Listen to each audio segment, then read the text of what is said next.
دیا تھا کہ اس کا مثنیٰ ہے لقد خلقنا الانسان فی کبد، ہم نے انسان کو مشقت ہی میں پیدا کیا ہے۔ حدیث میں نے آپ کو سنائی تھی کل انسان یغدو، ہر انسان صبح کرتا ہے فبائع نفسہ، اور شام تک رات تک اپنے آپ کو بیچتا ہے، اپنی جان لگاتا ہے، کھپاتا ہے، صرف کرتا ہے، انویسٹ کرتا ہے، بیچتا ہے۔ فَمُعْتِقُهَا أَوْ مُوبِقُهَا، شام کو واپس آتا ہے تو یا ہلاکت کا پروانہ لے کر آتا ہے اپنے لیے، اور یا جہنم سے رہائی کا پروانہ لے کر آتا ہے۔ گویا کہ محنت تو سب کو کرنی پڑی۔ کل میں نے جمعے میں جو عرض کیا تھا جہاد زندگانی کے حوالے سے، چونکہ حقیقت جہاد پر بات ہو رہی تھی، تو علامہ اقبال کے اس شعر میں کہ یقین محکم عمل پہم محبت فاتح عالم، جہاد زندگانی میں ہے یہ مردوں کی شمشیریں۔ میں یہاں پورے شعر پر بات نہیں کر رہا، لیکن اس طرح مجھے پسند آئی جہاد زندگانی۔ زندگی ایک مسلسل جہاد کا نام ہے۔ عام انسان بھی کر رہا ہے جہاد، اور مسلمان اور مومن بھی کر رہا ہے جہاد۔ عام انسان کا جہاد کیا ہے؟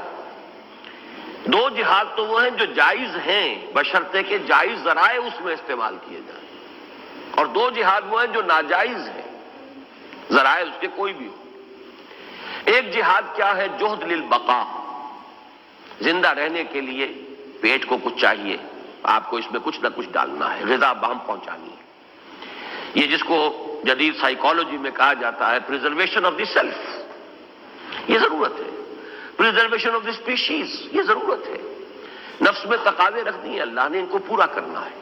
اس کے لیے بھاگ دوڑ محنت، اور اس میں بھی مقابلہ ہوتا ہے، کمپٹیشن ہے، اسٹرگل فار ایگزسٹنس۔ یہ جہاد جائز ہے بشرطے کہ اس میں ذرائع بھی آپ نے جائز استعمال کیے۔ اگر آپ نے اس میں حرام ذرائع استعمال کر لیے تو اپنے اس پورے جہاد کو حرام کر دیا، ورنہ یہ کہ جہاد وہ جائز ہے، جہاد جو ہے ناجائز نہیں۔ اسی طرح کا ایک جہاد ہے جہاد حریت۔ یہ جو کچھ افغانستان میں اور کشمیر میں، اور اس کے لیے ہم نے لفظ جہاد کو جو ہے بہت زیادہ استعمال کر دیا، تجزیہ کریں گے تو وہ اصلاً جہاد حریت ہے، آزادی کا جہاد۔ یہ بھی ہر انسان کا پیدائشی حق ہے، not to be dominated and governed by others۔ اللہ کا بندہ ہے وہ، اللہ کی حکومت اس پر ہونی چاہیے، باقی ایک انسان دوسرے انسان پر حکومت کرے کیوں؟ یہ حق نہیں ہے کسی کو۔ تو جائز ہے جہاد حریت، اگر بشرطے کہ اس میں بھی ناجائز ذرائع استعمال نہ کیے جائیں۔ اس کے بھی ہمارے رولز ہیں، ہر جس کو آپ رولز آف دی گیم کہتے ہیں تو رولز آف دی وار بھی ہیں۔ وہ جو کچھ احادیث میں آتا ہے، حضور جو احکام دیتے تھے، بوڑھوں کو قتل مت کرنا، عورتوں پر ہاتھ نہ اٹھانا، بچوں کو قتل نہ کرنا، درخت جو ہے پھل دینے والے یہ نہ کاٹنا، اور یہ فصلیں تباہ نہ کرنا، یہ اس کے رولز آف دی گیم ہیں۔ یہ دو جہاد جو ہے اصلاً جائز ہے۔ اس کے بعد دو جہاد ہیں، زیادہ سے زیادہ دولت کا ارتکاز، شہرت، وجاہت، اقتدار ذاتی، اس کے لیے محنت، بھاگ دوڑ، ایثار، قربانی، راتوں کو جاگنا، دن رات ایک کر دینا، یہ سب کچھ یہ جہاد۔ لیکن یہ علواً فی الارض، علواً فی الارض، زمین میں اپنے لیے بلندی چاہنا، اپنے لیے حرام ہے۔ تلک الدار الآخرۃ نجعلها للذین لا یریدون علوا فی الارض ولا فسادا، آخرت کا گھر تو ہم نے صرف ان کے لیے مخصوص کیا ہوا ہے جو زمین میں اپنی سربلندی، اپنے لیے اقتدار، اپنے لیے حکومت کے طالب نہیں ہے۔ اللہ کی سربلندی کے لیے کوشاں ہونا اور بات ہے، اللہ کے دین کی سربلندی کے لیے کوشاں ہونا اور بات ہے۔ ذاتی اقتدار اور ذاتی طاقت اور ذاتی شہرت اور ذاتی وجاہت کے لیے جہاد کرنا حرام۔ تلک الدار الآخرۃ نجعلها للذین لا یریدون علوا فی الارض ولا فسادا، اپنے ذاتی اگر آپ مقصد کے لیے کر رہے ہیں تو فساد پیدا کر رہے تھے۔ اور اسی طریقے سے اجتماعی سطح پر اپنی قومی عظمت، ہماری قوم کی ڈومینیشن ہو، ہمارے ملک کا جو ہے وہ بول بالا ہو جائے دنیا کے اندر، دوسروں پر ہم ڈومینیٹ کریں، یہ بھی حرام ہے۔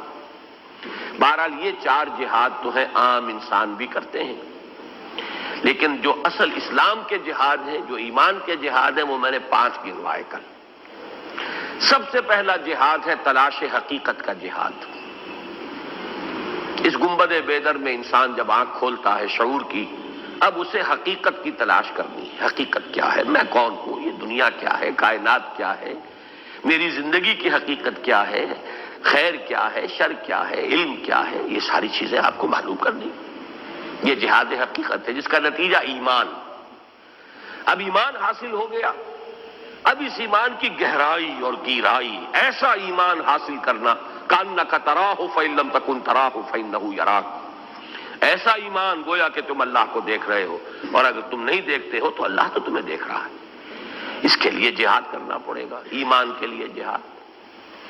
تیسرا جہاد ہے اب اپنے نفس کے خلاف جہاد، اللہ کا بندہ بننے کے لیے نفس کو مطیع کرنا. جیسے کہ حضور نے فرمایا المجاہد من جاہد نفسہ.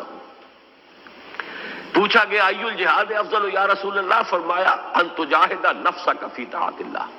سوال کیا تھا کہ اللہ کے رسول یہ بتائیے سب سے افضل جہاد کون سا ہے؟ فرمایا کہ تم اپنے نفس سے جہاد کرو، اسے اللہ کا مطیع بناؤ. چوتھا جہاد اللہ کے دین کی دعوت کو پھیلانے اور لوگوں تک پہنچانے کے لیے تن من دھن لگانا. اور پانچواں اور سب سے اونچا جہاد اللہ کے دین کو غالب کرنے کے لیے، اس کے نظام عدل اجتماعی کو قائم اور نافذ کرنے کے لیے تن من دھن لگا دینا. یہ پانچ جہاد.